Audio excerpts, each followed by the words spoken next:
welcome to NAPOD, where we provide NA speaker meetings and workshops in a podcast. We are an ad-free podcast, and if you enjoy listening, please help us to be self-supporting by visiting napod.xyz, look for the donate link, and drop $1 or $2 in the virtual basket. If you're also in AA or have friends that are, please tell them about our other podcast, Sobercast. Sobercast features AA speakers and workshops in the same format as NAPOD. We upload a new speaker every day, and it's easy to subscribe by searching for Sobercast, that's 2 words, on any podcast player app, or go to Sobercast.com. Enjoy the podcast, and thanks for listening.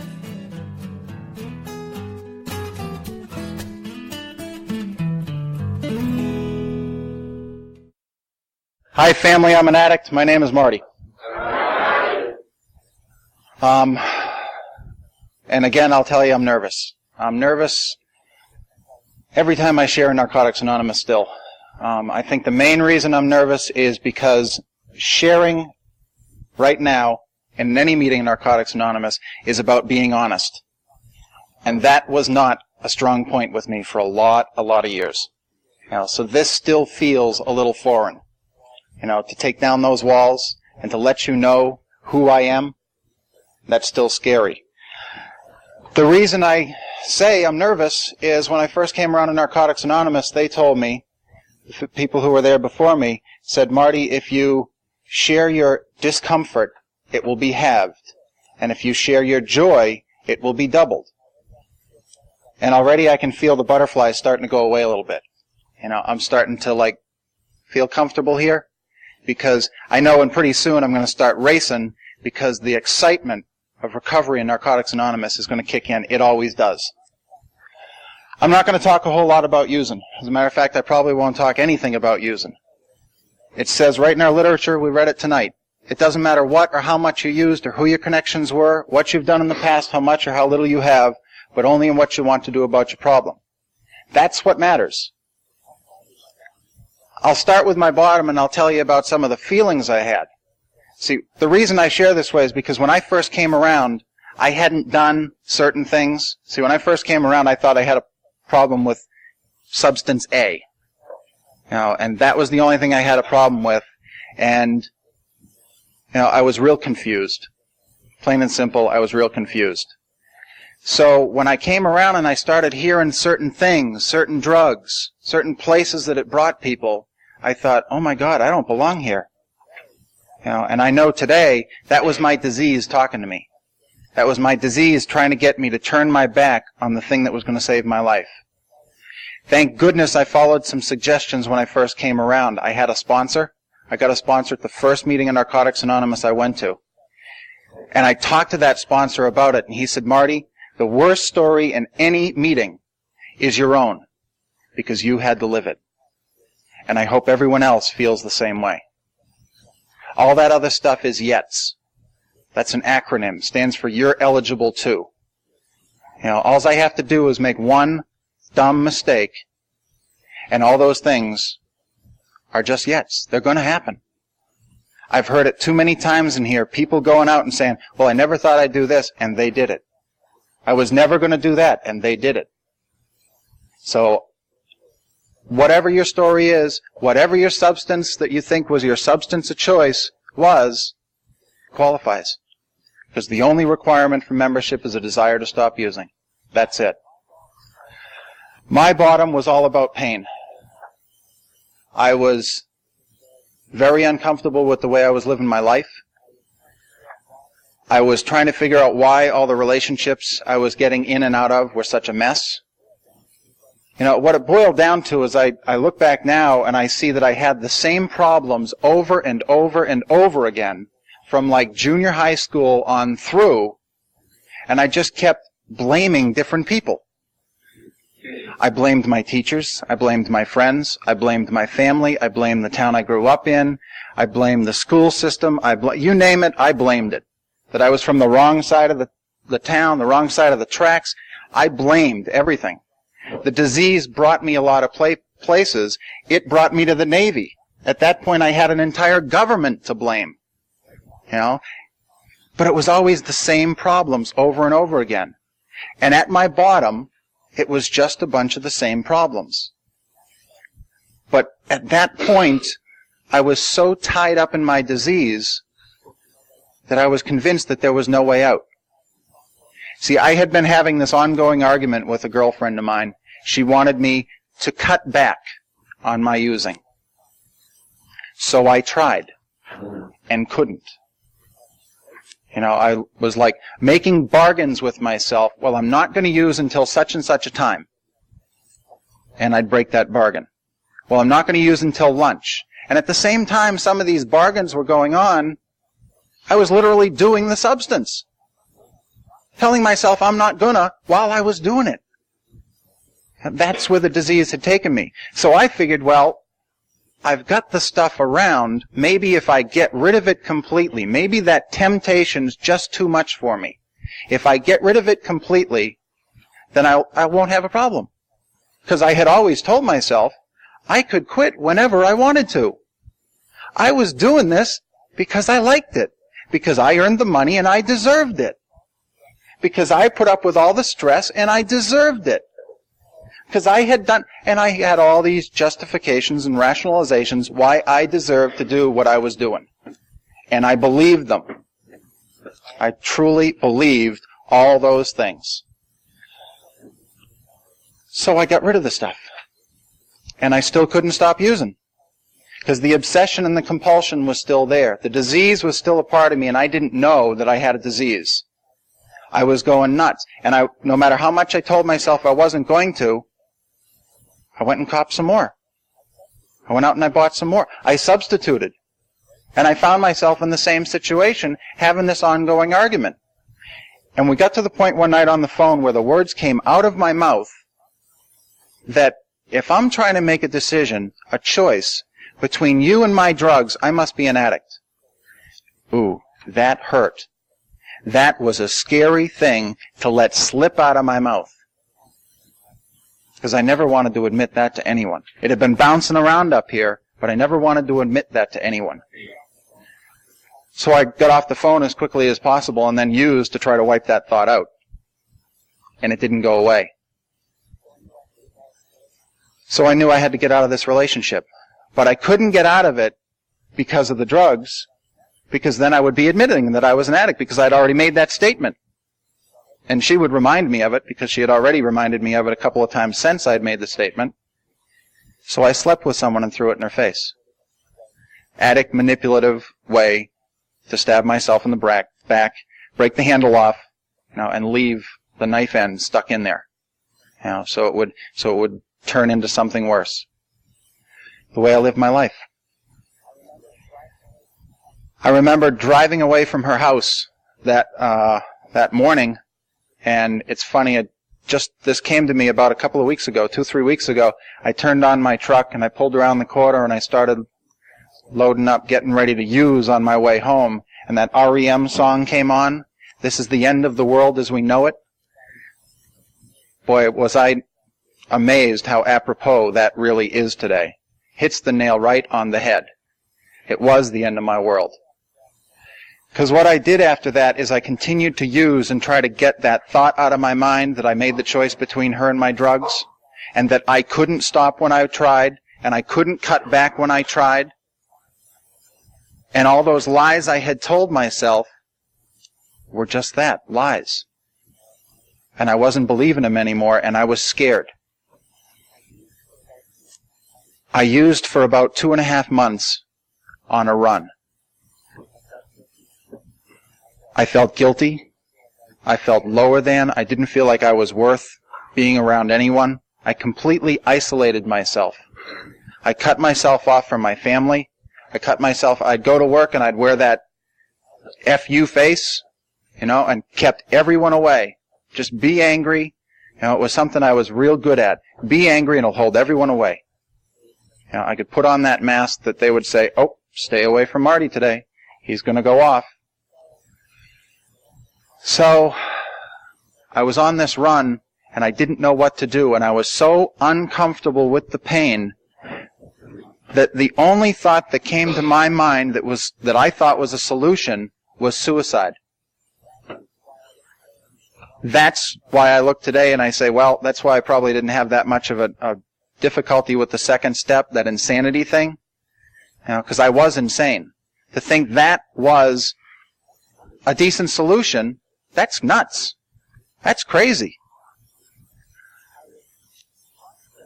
I was trying to go out in, again, the addict manipulative way, because I consider myself a very lucky individual. I come from a loving and caring family.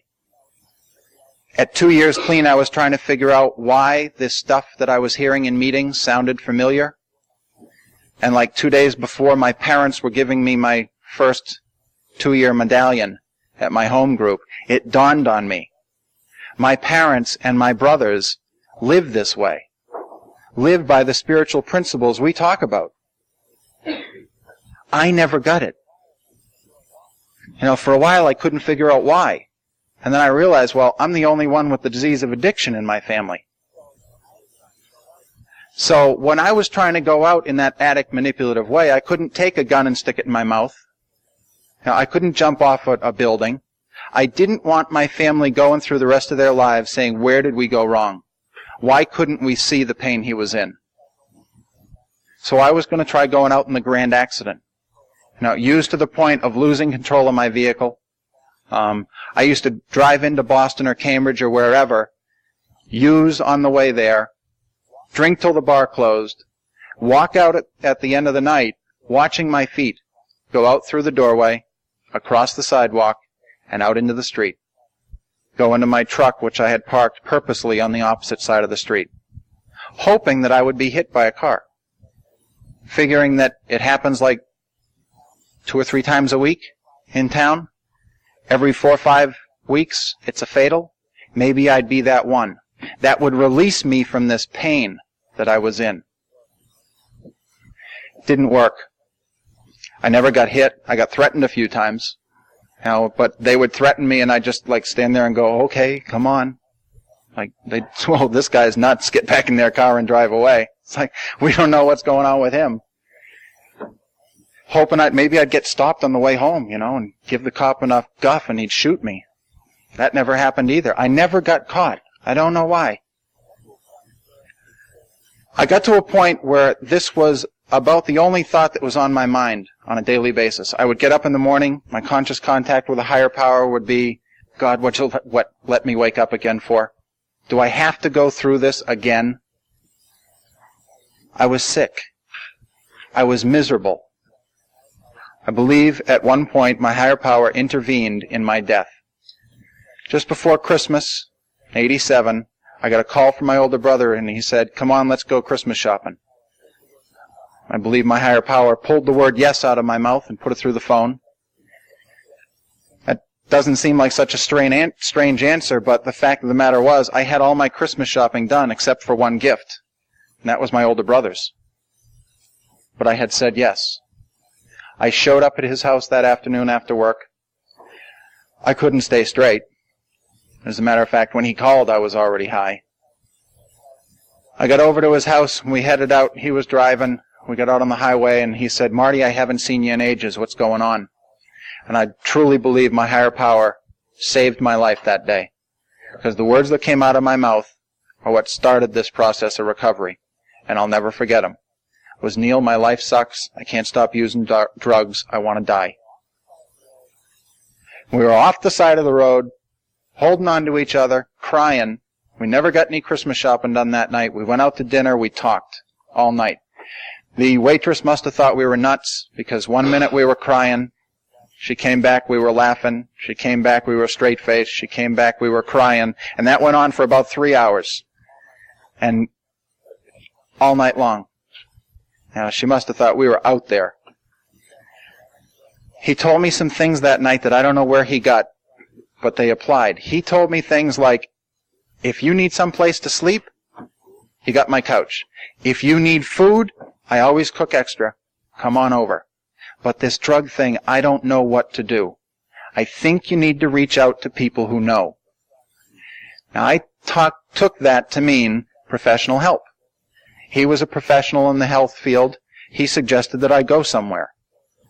So the next day, I got up the courage, I picked up the phone, and I started interviewing all these counseling places. I found one that I could afford. I went to him. He told me some stuff. First thing he told me was, you probably need to go to meetings. And I nodded my head. Uh-huh. He said, how far are you willing to go for your recovery? Oh, I'll do anything. And he handed me a slip of paper with like 6 or 8 treatment centers on it. And I folded it up and I stuck it in my pocket. And we talked for a while, and we talked about what substances I had done, and he said things like, you may want to take a look at this. It might not be the one substance. I said, oh, I don't know. No. I left there, and in my mind, I stayed clean for the next week. Because I didn't do substance A. You see, when I opened my mouth to my brother, I ended up the next day getting clean with the rest of my family, too. I told him what was going on. I said, this is where I'm at. This is what's been going on. I didn't tell him the whole picture, of course. I sugarcoated it, but it was bad enough just what I told him. What I did for the next week is I went to work. I went to my folks' house for lunch, which was only 5 minutes from where I worked. I went back to work. I went over to my folks' house for dinner. My brothers would come over and we'd visit, and we'd all hang around. At 11 o'clock, 11:30 at night, I'd go home and I'd go to bed, and then I'd go back to work in the morning, and I go back over to my folks, and I did that for a week. And I didn't use substance A. I was having 3 or 4 highballs every night just to take the edge off, but I wasn't having substance A or B, and I thought I was clean. So I went back to the counselor the next week, and he said, so, did you get to any meetings? He says, well, I got to tell you something now, Doc. What are you talking about? Meetings. See, when I said, and I shook my head, another symptom of my disease, image. I had to make it seem like I knew what he was talking about, even when I didn't. Whatever's going on, oh yeah, I know that. Oh yeah, I know. Yeah, I know. So I finally said, well, I don't know what you're talking about. That's the first time I ever heard of 12-step fellowships. Almost 30 years old, and I had never heard of this stuff. I didn't know it existed. He told me about it, and I was like, okay. I don't know if I'll need that. He said, well, have you thought about those places I suggested you go to? How far are you willing to go for your recovery? And again, I had to say, what do you mean recovery?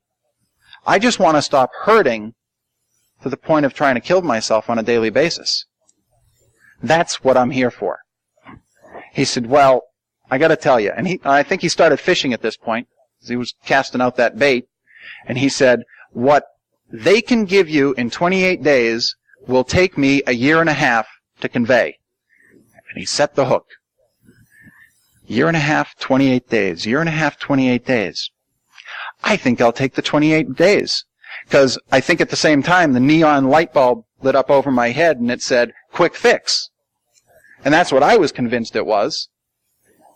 All that time compared to 28 days, that's a quick fix. I'll take it. Another symptom of my disease. Doing the least amount of work for the greatest amount of gain. It's what I wanted to do. And if I could do nothing and still get something from it, that's the one I chose every time. I was right there with that. I didn't want to work for anything. I went off to one of these treatment centers, and I'll tell you, I don't remember a whole lot about what they taught me. I do remember that intellectually they convinced me that this qualified as a disease. At that time, the AMA definition of disease is it could be diagnosed, could have symptoms, and it could be treated. Symptoms. I had been noticing some. A whole lot of people in my life had been pointing them out to me. And when I got to treatment, they told me that those were the symptoms that they were talking about. I said, okay, I've got those. They said, well, there's the diagnosis. Okay, I can understand that. And it can be treated. Well, I don't know about that. And they started telling me about some of the people that worked there, like my counselor had 13 years clean. Well, okay, I guess it can be treated. I guess it's a disease. Well, I had this strange notion going on in my head about willpower. I'm a strong-willed person.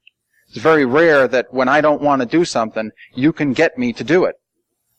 So I was trying to figure out why, with all this will, I couldn't stop using. My counselor said, well, Marty, have we convinced you it's a disease? Yeah. Excuse this analogy, folks, but it worked with me. He said, next time you have diarrhea, try using willpower. Only works for a couple of seconds. And just like this disease, it ends up making a mess of my life. Trying to use willpower just does not work. I need my treatment. The other thing that I remember from there is that treatment. They gave me 5 suggestions. Don't use, go to meetings, ask for help, get a sponsor, and work with that sponsor. When I came out and started going to meetings, they had reduced it to 3. Don't use, go to meetings, ask for help. I guess they just assumed that I was going to get a sponsor and work with that sponsor, but I don't assume anything today. I keep it with those 5. Don't use, go to meetings, ask for help, get a sponsor, and work with that sponsor. Because I had to have someone that, like I said earlier, I was thinking that I didn't belong here. I needed someone to bounce those ideas off of so that people could, like that balloon that was going by, they could pop those crazy little balloons that I had. And I had some weird ones. Like I was convinced I had impending doom. Something was going to happen. Something's going to happen. It's going too good. Something's going to happen. And I opened my mouth to my sponsor. And he said, don't worry, Marty. Something is. Life is going to happen. Even though I'm clean, life is still going to happen. I will have gains. I will have losses. People will come and go from my life. Some people will even die that I'm close to. But I don't have to use over it, and I don't have to waste today worrying about what might happen tomorrow. Because I've had it pointed out to me over and over and over again. All of my expectations have been off. Some of them may have been close, but they weren't exactly there. So why get all worked up over what I think is going to happen when what's supposed to happen is going to happen anyway? I can't do anything about it. I can take action. I can change the way I live my life. That's as far as I can go.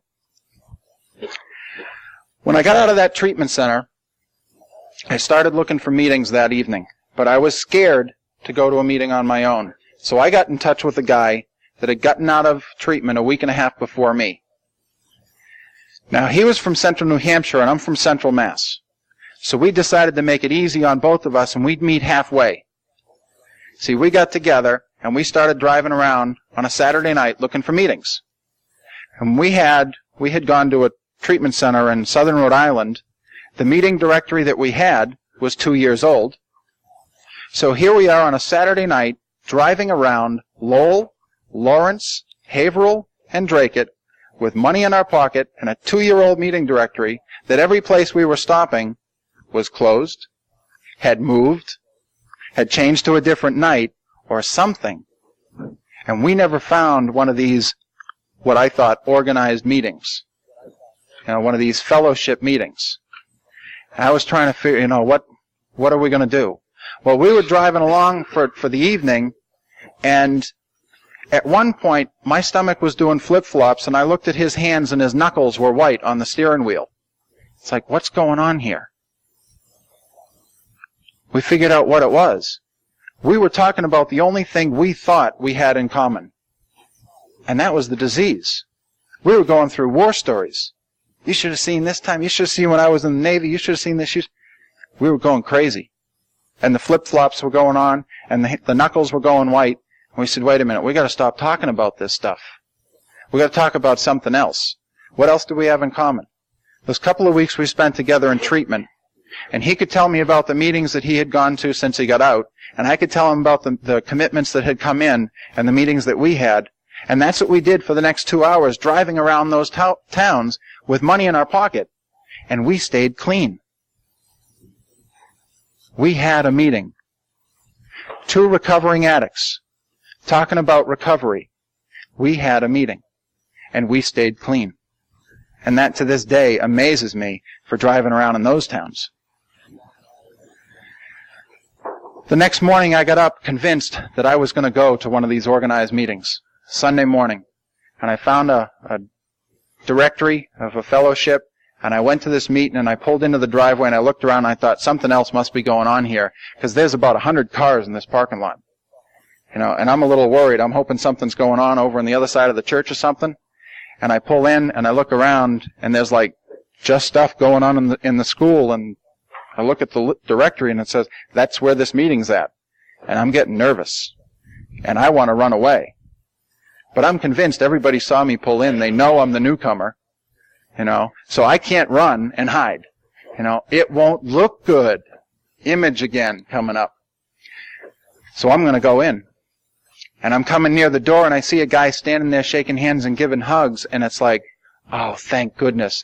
They told me in treatment about these greeters that are going to, make me feel welcome and show me where the coffee pot is and give me a half a cup so I don't burn myself and all this stuff. And I got about 8 feet away from him, and he saw someone over my shoulder that he hadn't seen in a while, and he blew right by me. And I was convinced I was going to run away right then. But it wouldn't look good because now I'm blocking the doorway, and if I turn around, I'm going to run into a whole bunch of people. So I found the coffee pot myself, I found a donut, and I found the corner. And I sat there, and I was upset. So what did I do? I was not only upset, but I was scared. So what did I do? Remember that flashing sign that came on my forehead when I was uncomfortable? That FU sign came up. And no one came near me. Of course not. I looked like a maniac back there. They stayed clear. So I left that meeting, and I got in my car, and I'm driving home, and at that time I used to have this old truck that had fist marks in the ceiling, and whenever I would get upset, I'd pound my headliner, and I was pounding the headliner saying, I've been ripped off. They told me in treatment if I went to meetings, I'd feel better. And as those words were, I was talking to myself at this point, as those words are coming out of my mouth, I thought, no, wait a minute. They told me if I went to meetings, if I asked for help, if I got a sponsor, and if I worked with that sponsor, my life would start to change, and I would feel better. See, I hadn't used. I'd gone to a meeting. Yep, 2 out of 5. Not even 50%. My usual effort. That's the way I live my life.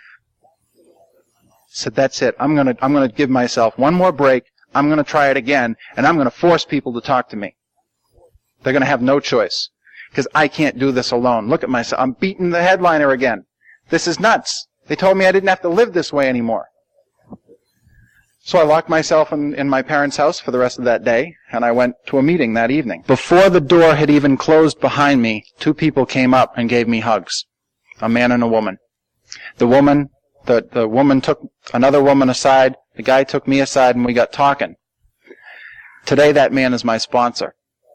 He told me some things that night, good suggestions, and you don't often hear them.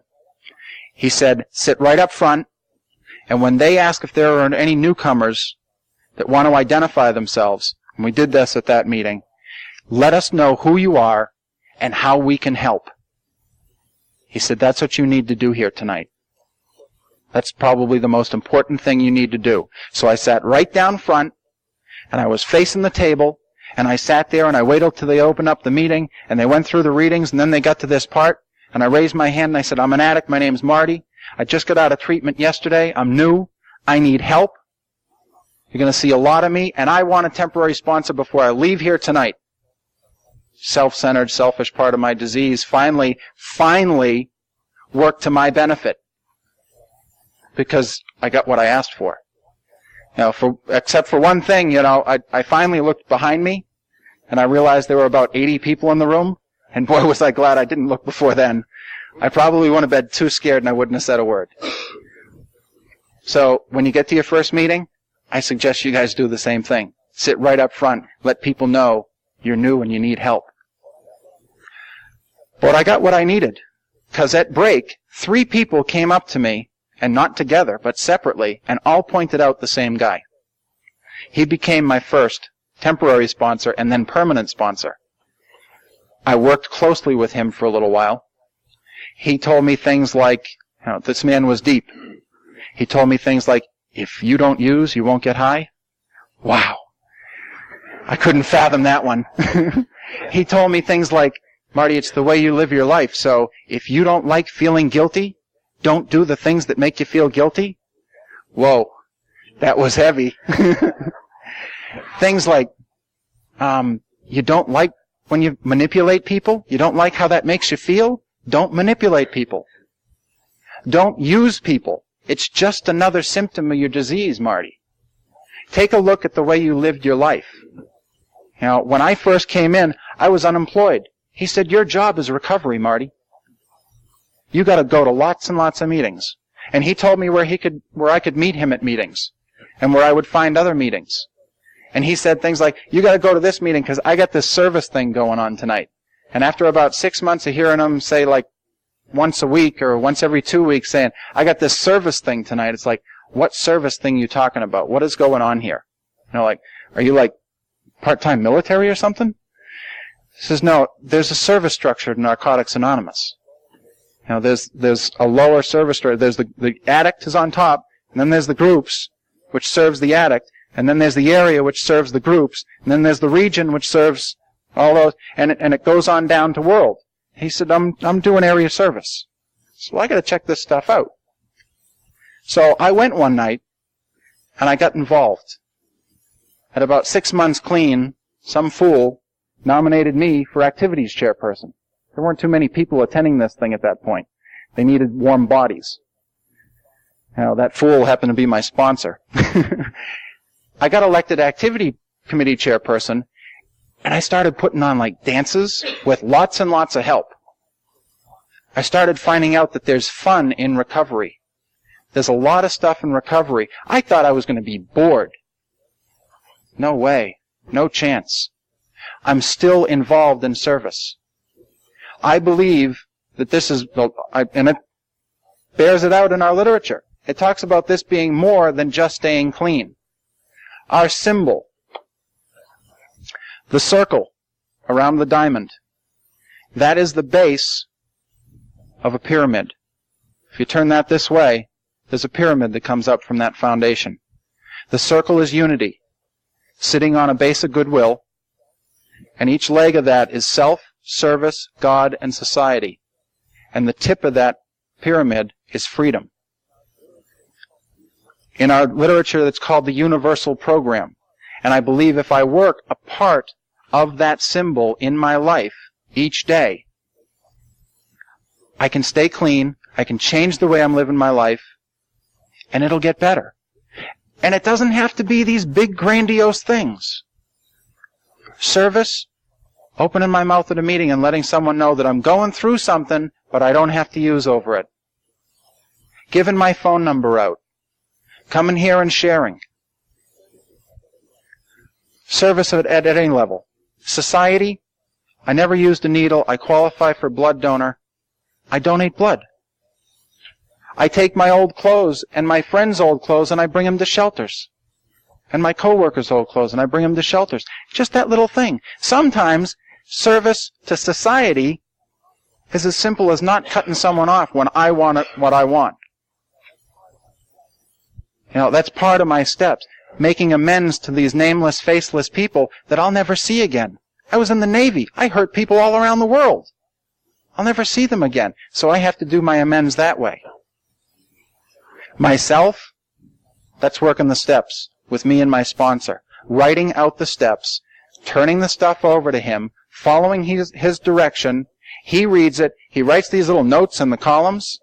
Finally, at 32 years old, I was starting to learn how to do homework. Amazing.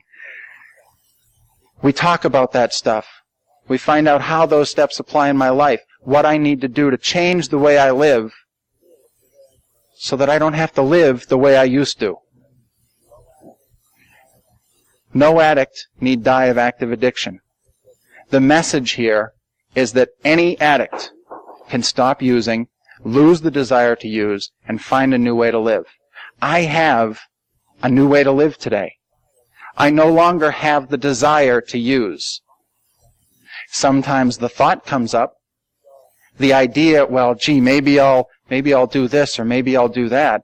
But it kind of like goes the same way when I'm driving down the street and I see one of those lasers or the Dodge Daytona goes zooming by. I want one of those. And it goes on down the highway past me, and that's about as long as the thought lasts nowadays. And if it lasts any more than that, I pick up the phone and I talk to someone. I reach out and I ask for help. I go to meetings. I've been around a while now, and sometimes I think, with the amount of time I've got, that I only need probably one meeting a week. But I don't know which one of the 4 and 5 I regularly attend is going to be the one that I need. And I went to a meeting the other night, and I thought that was the one I needed. I heard what I needed to hear. And then I went to one the next night. I said, no, that wasn't the one. This was the one. At the beginning when we have that moment of silence, I use that moment of silence to ask my higher power to help me to listen and to hear something that'll keep me clean another day. And I haven't been let down unless I get in the way. This stuff works. There's no doubt about it in my life.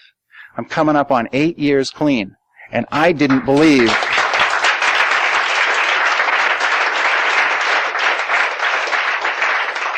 And when I first came around, I didn't believe half the people that raised their hand when they got to that part at the middle where they handed out the keychains. Anyone with a year or more, please raise your hand. I looked around and I said, well, him maybe. Him? Her? No way. Him? Her? No. I didn't believe it. I believe it today because I'm living it, and my friends are living it. And that's what it's about. It's living it. The 8 years that I've almost got, it really doesn't matter if I do not apply it in my life today. And I don't always.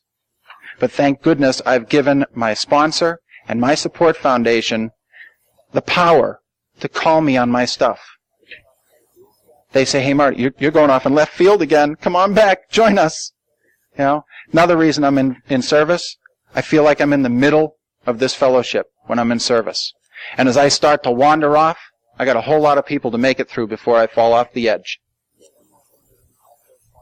Share one more thing with you. My first sponsor said, if you feel like using, think about it, man. Whatever's going on today, if I use over it, wouldn't it be a shame if I got up tomorrow and found out that all those things were going to be okay? That the miracle was going to happen had I not used the following morning. There's nothing in our lives we have to use over. Our higher power won't give us anything more than we can handle, and handling it most of the time means asking for help. Can't forget that part. Handling it means asking for help. So I'll keep coming. Thanks.